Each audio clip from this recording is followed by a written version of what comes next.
Невработени се представувале како вработени, се користеле податоци на други луѓе и со измама биле земани брзи кредити. На помош бил и вработен во Фондот за здравство. 43 заработија кривични пријави за компјутерски измами, фалсификување исправи и злоупотреба на лични податоци, со што противправно се збогатиле за повеќе од 3 милиони денари или некаде околу 50.000 евра.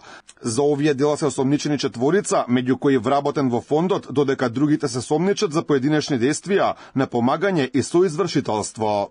Дел од осомничените спротивно на условите утврдени со закони без согласност на граѓаните користеле туги лични податоци, правеле лажни јавни исправи и преправале вистински јавни исправи со намера таквите исправи да се употребат како вистински, со внесување невистините податоци во информатичките системи на десетина различни друштва за брзи кредити, како и со фалсификување на електронски потписи без знаење на оштетените на нивно име земале кредити, создавајќи им обврска на лицата да ги враќаат наводно по заимените средства.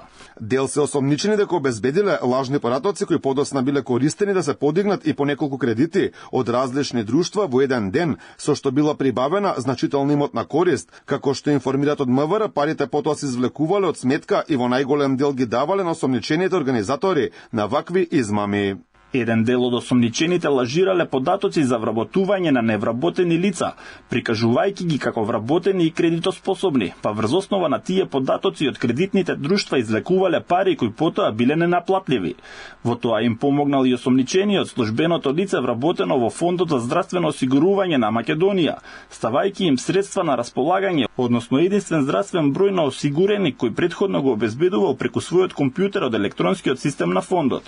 Измамите со брзи кредити не се ништо ново, алфа и претходно им објавувано дека наивни граѓани плаќаат туѓи подигнати брзи кредити. Измамите најчесто се случуваат на социјалните мрежи, каде на луѓе им се злоупотребуваат податоци од лични карти, трансакцијски сметки или здравствени легитимации. Агресивните кампањи што ги водат така наречените продавници за пари, лесно ги придобиваат граѓаните кои тонат во долгови. За оваа тема претходно реагираше и народниот правобранител, кој посочи дека граѓаните воопшто не се информирани и не знаат во што се впуштаат. Позади рекламата, брза исплата и рати без камати се кријат трошоци кои би можеле да достигнат и до 50% од износот на кредитот. Едноставното онлайн одобрување на заем е причина за многу од луѓето свесно да заглават финансиски.